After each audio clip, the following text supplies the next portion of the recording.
নমস্কার বন্ধুরা, তুই কিচেন উইথ ব্লগে আপনাদের সকলকে স্বাগত।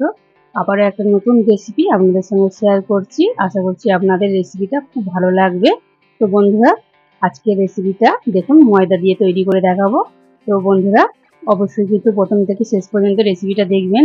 তো বন্ধুরা, আজকে আমি ময়দা নিয়ে নিয়েছি পরিমাণ মতো, যতটা লাগবে। তার মধ্যে আমি দিয়ে দিয়েছি স্বাদ মতো লবণ। আর দেখুন বন্ধুরা, চিনি আমি এতটা চিনি দেব না, যতটা লাগবে আমি চিনি দিয়ে দেব।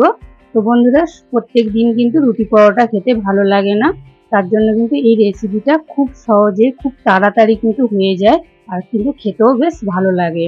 তো আপনারা অবশ্যই বাড়িতে একবার ট্রাই করবেন। তো বন্ধুরা দেখুন, আমি পরিমাণ মতো চিনি দিয়ে দিয়েছি, যতটা লাগবে। মিষ্টিটা কিন্তু আপনারা অবশ্যই আপনাদের স্বাদ অনুসারে দেবেন, যে যেমন খাবেন। তারপর আমি জল দিয়ে দিয়েছি। এবার জল দিয়ে কিন্তু এটা খুব ভালো করে আমি মেখে নেব। তো আমি কিভাবে কিরকম মাখছি আপনারা কিন্তু দেখতে থাকুন, তবেই কিন্তু বুঝতে পারবেন। তো বন্ধুরা, আমি খুব ভালো করে মেখে নিই, তারপর আপনাদের দেখাচ্ছি। তো দেখুন বন্ধুরা, আমি ঠিক এইরকম মেখে নিয়েছি। খুব পাতলা নয় আর খুব কিন্তু মোটাও নয়। দেখুন আমি ব্যাটারটা কিভাবে তৈরি করেছি, ঠিক এইভাবে কিন্তু মেখে নিতে হবে। তো একটু পাতলা হলে কোনো অসুবিধা নেই, তো মোটা হলে কিন্তু তখন একটু অসুবিধা। তো বন্ধুরা, আপনারা অবশ্যই কিন্তু বাড়িতে একবার ট্রাই করবেন। খুব ভালো লাগে বন্ধুরা খেতে। এর সাথে কিন্তু আর কিছুই লাগবে না, শুধু শুধুই কিন্তু গরম গরম খাওয়া হয়ে যাবে। চলুন তাহলে এইগুলো আমি ভেজে নিই। তার জন্য বন্ধুরা, আমি প্রথমে একটা চাটু বসিয়ে দিয়েছি, আর চাটুটা কিন্তু খুব ভালো করে গরম করে নিতে হবে। আর একটা বাটির মধ্যে দেখুন বন্ধুরা, আমি অল্প একটু সাদা তেল নিয়েছি। এই অল্প তেল দিয়ে কিন্তু তৈরি করা হয়ে যাবে, তেলও কিন্তু বেশি লাগে না বন্ধুরা। তো বন্ধুরা, প্রথমে আমি তেল কিন্তু নিয়ে চাটুতে ভালো করে খুন্তি দিয়ে চারিদিকে লাগিয়ে দিচ্ছি, যাতে না কিন্তু লেগে যায়। অনেক সময় কিন্তু উঠতে চায় না, তো সেই জন্য। আর চাউলটা কিন্তু খুব ভালো করে আগে গরম করে নিতে হবে। তারপরে আপনাদের ব্যাটারটা দেখাচ্ছি বন্ধুরা, দেখুন একটু রেখে দিয়েছিলাম যাতে চিনিটা খুব ভালোভাবে গলে যায়। তারপরে দেখুন বন্ধুরা, আমি প্রথমে এক হাতা দিয়ে দিচ্ছি, আমি দু হাতা ব্যাটার দিয়ে দেবো। তো দেখুন বন্ধুরা, দু হাতা কিন্তু ময়দার গোলা আমি দিয়ে দিয়েছি। এইভাবে দিয়ে একটু হালকা করে গোল করে নিচ্ছি ঘুরিয়ে। দেখতেও বেশ ভালো লাগে, আর খেতেও কিন্তু অপূর্ব লাগে বন্ধুরা। খুব কম সময় কিন্তু হয়ে যায়, আর খুব তাড়াতাড়ি কিন্তু সব যে কেউ কিন্তু বানাতে পারবে এই রেসিপিটা। এতটাই ভালো একটা রেসিপি, আপনারা কিন্তু অবশ্যই বাড়িতে ট্রাই করবেন। তো দেখুন বন্ধুরা, এক পিঠ কিন্তু ভাজা হয়ে গেছে, না একটু উল্টে দিয়েছি। তো বন্ধুরা দেখুন, এইভাবে কিন্তু উল্টে পাল্টে একটু তেল দিয়ে ভালো করে, হালকা করে তেল দেবো, বেশি দেবো না। এইভাবে উল্টে পাল্টে একটু ভালো করে ভেজে নেব, তাহলে কিন্তু খেতে বেশ ভালো লাগবে। তো দেখুন বন্ধুরা, সেরকম সহজেই উঠে গেল, অনেক সময় কিন্তু লেগে যায়। তো তার জন্য আপনাদের আমি বললাম চাটুটা খুব ভালো করে গরম করে নিতে হবে, তারপরে কিন্তু একটু তেল লাগিয়ে নিতে হবে ভালো করে, আর দিয়ে তারপরে এভাবে উল্টে পাল্টে ভালো করে একটু ভেজে নিতে হবে।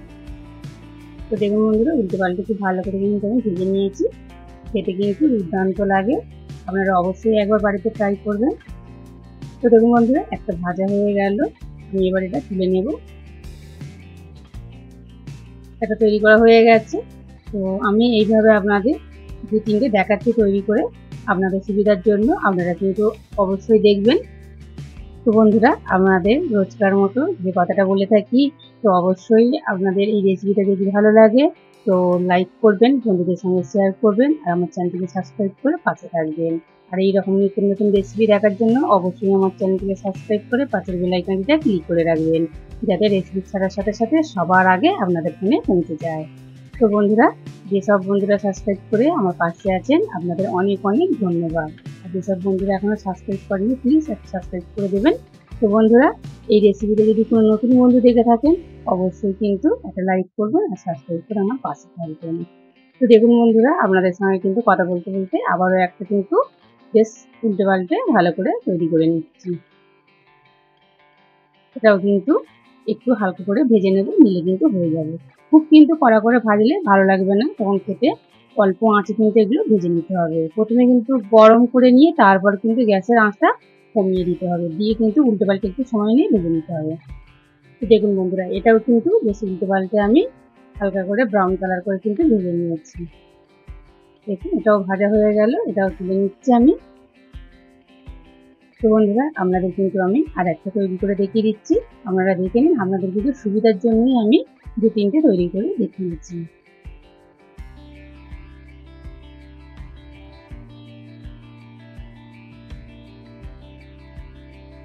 খুব অল্প সময়ের মধ্যে কিন্তু হয়ে যায়। বাচ্চাদের কিন্তু এইভাবে আপনারা টিফিন বানিয়েও কিন্তু দিতে পারেন, তাড়াতাড়ির সময় তাড়াতাড়ি হয়ে যায়।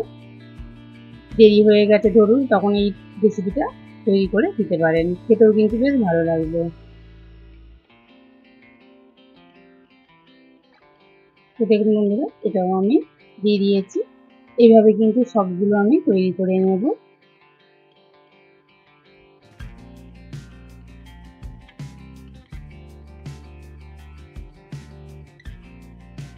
এটাও কিন্তু উল্টে দিচ্ছি। এটাও একটু রিফাইন্ড অয়েল তেল দিয়ে বেশ উল্টে পাল্টে ভালো করে কিন্তু আমি ভেজে নিয়েছি। দেখুন বন্ধুরা,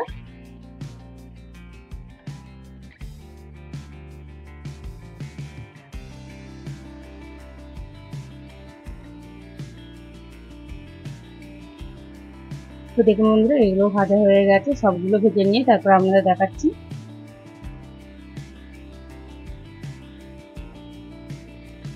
তো দেখুন বন্ধুরা, সবগুলো ভেজে নিয়েছি। খেতে কিন্তু খুব ভালো হয়েছিল। আপনারা কিন্তু অবশ্যই বাড়িতে একবার বানিয়ে খেয়ে দেখবেন, অপূর্ব লাগে কিন্তু খেতে। প্রত্যেক দিন তো রুটি পরোটা খেতে ভালো লাগে না, মাঝে মধ্যে কিন্তু এই রেসিপিটা বানিয়ে খেয়ে দেখতে পারেন।